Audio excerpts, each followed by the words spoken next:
Selamat pagi Bu Devi dan teman-teman, kami dari kelompok 3 dan pada kesempatan kali ini kami akan menjelaskan mengenai penyusutan dan amortisasi. Sebelumnya perkenalkan dari kelompok 3 terdiri atas 3 orang, yaitu saya Claudia Julieta, teman saya Yolanda Helmi, dan juga Ahmad Zidni. Selanjutnya saya akan menjelaskan mengenai harta tetap berwujud, di mana harta tetap berwujud ini adalah aset fisik yang dimiliki dan digunakan dalam operasional perusahaan selama lebih dari 1 tahun atau dalam jangka waktu yang panjang, di mana aset ini tidak dimaksud untuk dijual kembali dan memiliki nilai manfaat yang bersifat permanen. Selanjutnya adalah klasifikasi harta tetap berwujud, di mana jenis harta tetap berwujud ini yang pertama adalah dalam penyusutan fisik. Ada tertulis pada peraturan Menteri Keuangan nomor 96/PMK yang menyatakan bahwa harta berwujud mencakup aset seperti tanah, bangunan, mesin, dan peralatan. Selanjutnya ada aktiva tetap berwujud, di mana aktiva tetap berwujud ini mencakup aset yang memiliki wujud nyata, masih sama seperti tanah, bangunan, mesin, dan peralatan, dan di mana ini tuh masa penggunaannya lebih dari 1 periode akuntansi. Oke, selanjutnya ada harta bukan bangunan. Harta bukan bangunan merujuk pada jenis harta yang tidak termasuk dalam kategori bangunan dan digunakan untuk keperluan penyusutan. Jenis harta ini meliputi berbagai aset seperti mobil, motor, alat berat, peralatan elektronik, peralatan kantor, peralatan industri, peralatan pertanian, dan sebagainya. Klasifikasi harta bukan bangunan. Yang pertama, harta berwujud bukan bangunan yang termasuk dalam kelompok penyusutan jenis harta yang tidak tercantum dalam lampiran 1, lampiran 2, lampiran 3, dan lampiran 4. Jenis-jenis harta berwujud bukan bangunan ini termasuk dalam kelompok 2 dan termasuk dalam keperluan penyusutan. Beberapa contoh jenis harta berwujud bukan bangunan yang termasuk dalam kelompok 2 adalah mebel dan peralatan dari kayu atau rotan seperti meja, bangku, kursi, dan lemari.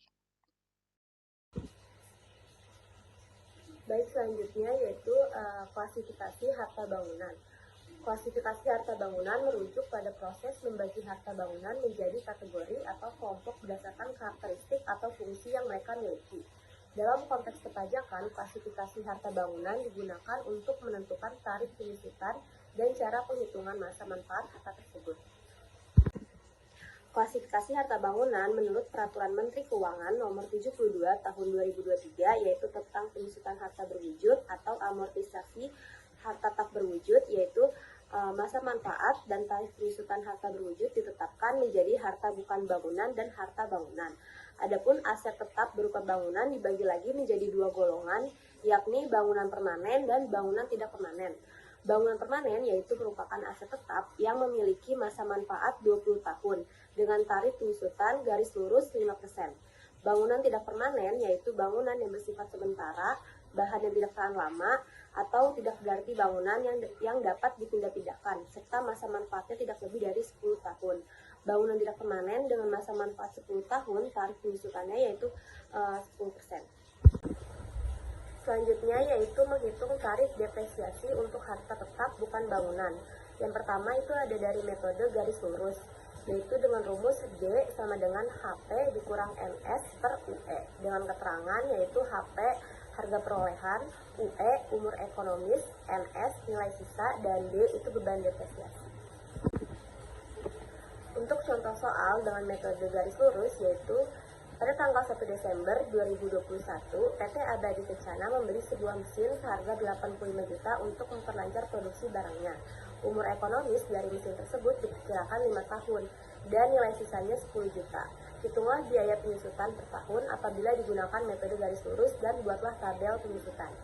Nah, di sini kita udah ketahui kalau HP-nya itu 50 juta, NS-nya itu 10 juta, dan UE-nya itu 5 tahun. Ditanya itu beban dari mesin tersebut dan buat tabel penyusutannya. Di sini kita hitung dulu bebannya, yaitu HP dikurang NS dibagi UE, yaitu 85 juta dikurang 10 juta dibagi 5, hasilnya itu 15 juta. Nah, untuk depresiasi tahun 2021-nya yaitu 1/12 dikali 15 juta sama dengan 1.250. Nah, untuk selanjutnya yaitu menggunakan tabel penyusutan. Di sini ada 5 kolom, yaitu tahun, perhitungan beban depresiasi tahun berjalan, beban depresiasi tahun berjalan, akumulasi penyusutan, nilai buku aset. Nah, yang pertama itu tahun 2021. Jadi di sini kenapa tulisannya 1/12? Karena di soal tersebut dijelaskan bahwa pada tanggal 1 Desember, di mana 1 Desember ke tanggal 31 itu hitungannya 1 bulan, jadi 1/12 dikali 15 juta, jadi bebannya itu 1.250.000.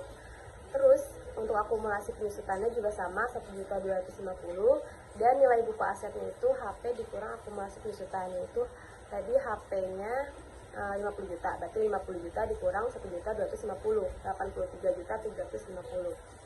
Nah, selanjutnya untuk tahun 2022 yaitu 12/12. Kenapa? Karena hitungannya itu 1 tahun full dari Januari ke Desember, jadi 12/12, ada 12 bulan.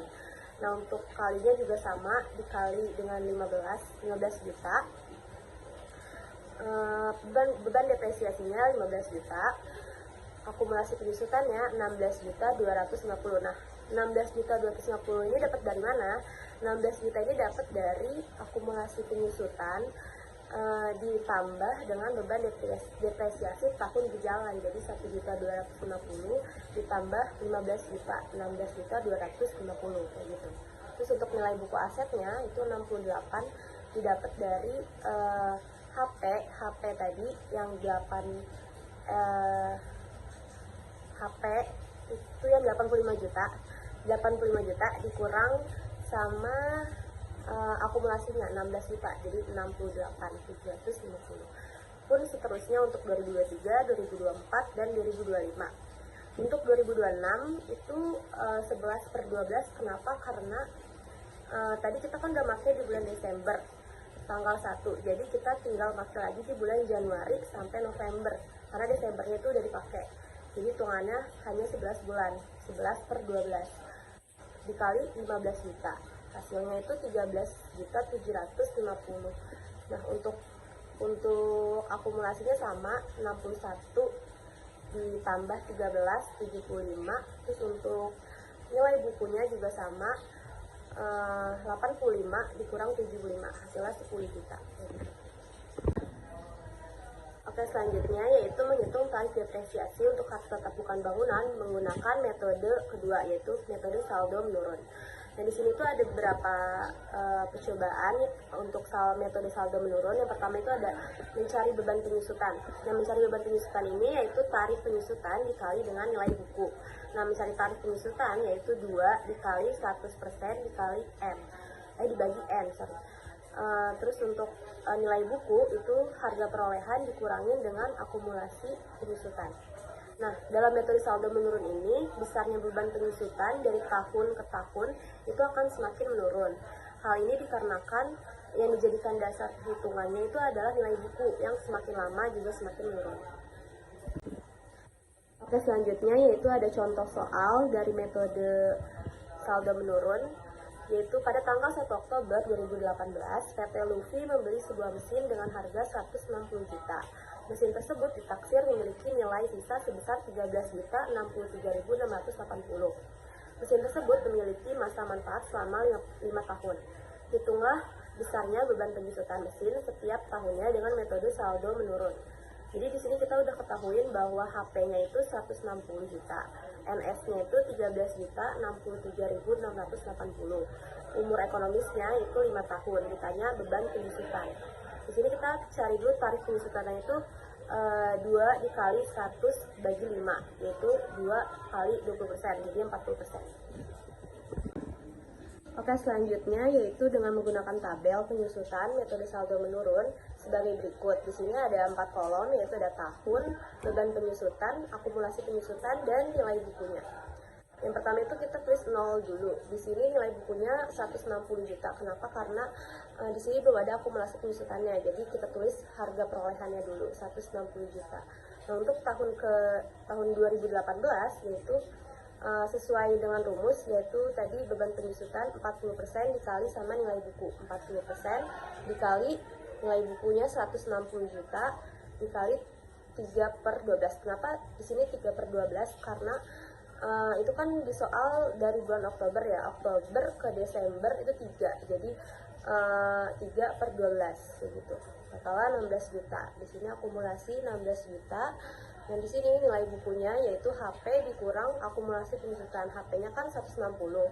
Berarti 160 dikurang dengan 16 juta yaitu 144 juta. Selanjutnya tahun 2019 yaitu sama 40% dikali 144 juta. 144 juta ini dapat dari nilai buku ya.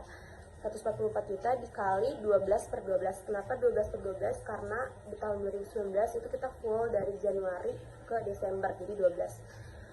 Sama dengan 57.600. Di sini akumulasinya 73 juta dapat dari 16 juta ditambah 57.600. Jadi hasilnya 73.600. Nilai bukunya yaitu 160 juta dikurang dengan 73 juta, jadinya 86.400.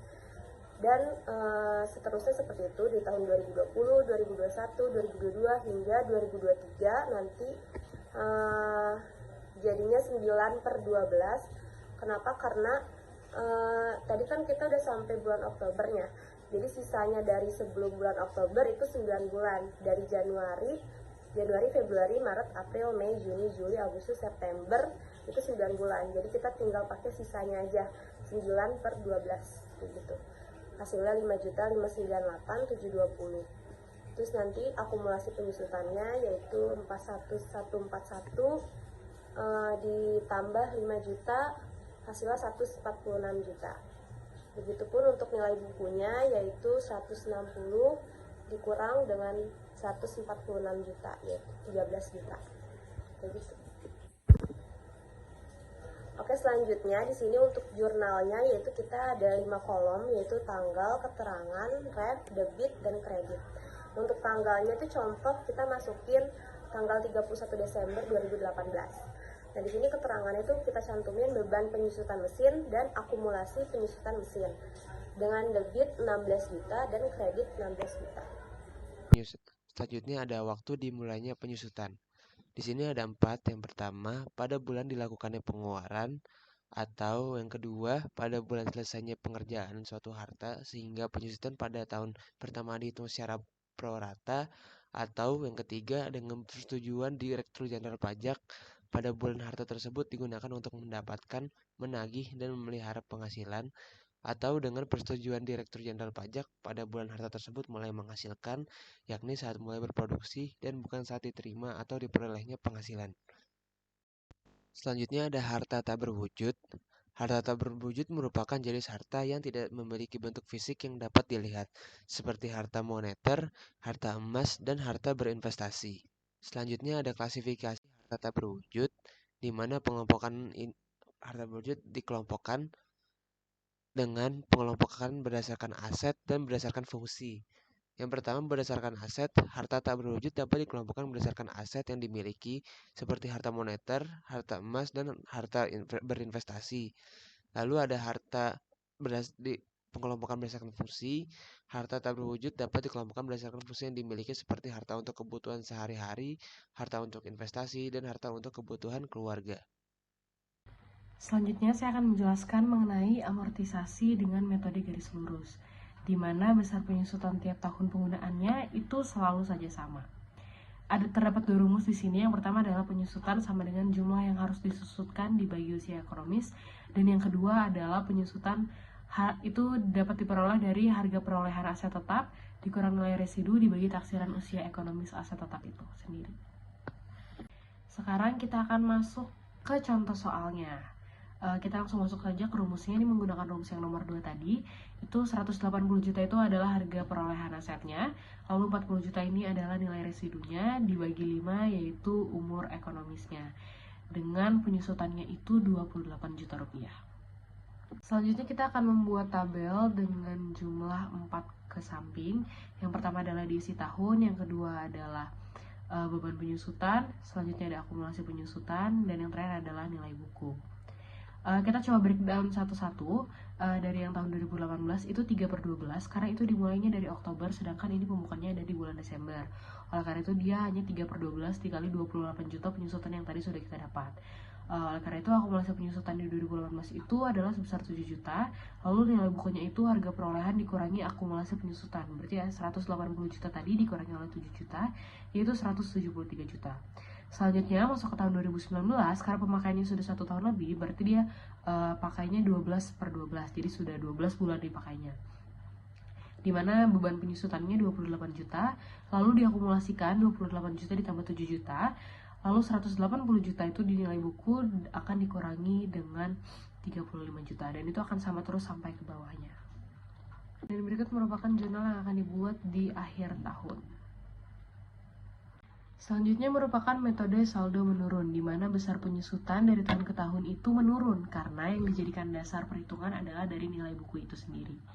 Terdapat 3 rumus yang penting, yaitu adalah beban penyusutan, di mana itu adalah didapat dari tarif penyusutan dikali nilai buku. Yang kedua adalah rumus tarif penyusutan, yaitu 2 kali 100 bagi N. Dan yang terakhir adalah nilai buku sama dengan harga perolehan dikurangi akumulasi penyusutan. Dari contoh soal ini kita bisa mendapatkan tarif, yaitu 2 kali 100% dibagi 4, yaitu 2 kali 25% sama dengan 50%. Tarif penyusutan tadi akan digunakan untuk dimasukkan ke dalam tabel ini, dimana sama seperti yang sebelumnya ada 4 ke samping. Yang pertama tahun, ada beban penyusutan, akumulasi penyusutan, dan nilai buku. Yang pertama, di tahun ke-0 itu nilai bukunya masih sesuai dari awal tadi, 20 juta. Lalu di tahun 2018 ini cara menghitung bebannya adalah 50% kali 20 juta, yaitu dari nilai bukunya, yang hasilnya 10 juta, dimana akumulasi penyusutannya totalnya adalah 10 juta, sehingga nilai bukunya adalah 20 juta dikurangin 10 juta, sama dengan 10 juta. Lalu di tahun 2019 itu 50%-nya dikali oleh 10 juta, sehingga beban penyusutannya adalah sebesar 5 juta. Akumulasi penyusutannya berarti 10 juta ditambah 5 juta, yaitu 15 juta. Lalu nilai bukunya ini adalah 20 juta dikurangi 15 juta sama dengan 5 juta. Lalu untuk di tahun 2019 itu adalah 50% dikali 5 juta, yang hasilnya adalah 2,5 juta, dimana akumulasi penyusutannya kalau semuanya ditambah itu adalah 17.500.000, dan nilai bukunya itu adalah dari 20 juta dikurangi 17.500, yaitu 2.500.000. Lalu di tahun terakhir itu adalah 50% dikali 2.500.000, yaitu adalah 1.250.000, dimana akumulasi penyusutannya itu adalah 18.750.000, dan juga terakhir nilai bukunya adalah 20 juta dikurangi 18.750.000, yang hasilnya adalah 1.250.000. Dan berikut adalah jurnal yang akan digunakan nantinya. Berikutnya adalah mengenai amortisasi, di mana amortisasi ini merupakan sebuah prosedur akuntansi yang mengurangi nilai kewajiban atau biaya dan aset tidak berwujud yang dilakukan secara bertahap. Di mana pengurangan ini dilakukan sesuai umur ekonomis yang terbatas melalui pembebanan secara berkala. Selain itu, amortisasi ini juga merupakan alokasi biaya perolehan harta tidak berwujud dan pengeluaran lain selama masa manfaat tertentu. Yang bisa diklaim ini contohnya adalah hak paten merek dan dagang, hak sewa, dan juga hak cipta. Oke, untuk contoh soalnya ini adalah PT ABS yang pada April 2022 mereka menyewa kantor sebesar 50 juta selama 1 tahun. Di mana perhitungannya ini adalah 50 juta dibagi 12, yaitu sebesar 4.166.667, sehingga menghasilkan jurnal, yaitu biaya dibayar di muka pada bagian debit dan kas pada bagian kredit sebesar 50 juta. Setelah itu ada beban sewa kantor dengan biaya dibayar di muka itu sebesar 4.166.667 rupiah. Sekian presentasi yang dapat kami sampaikan, semoga dapat membantu. Terima kasih.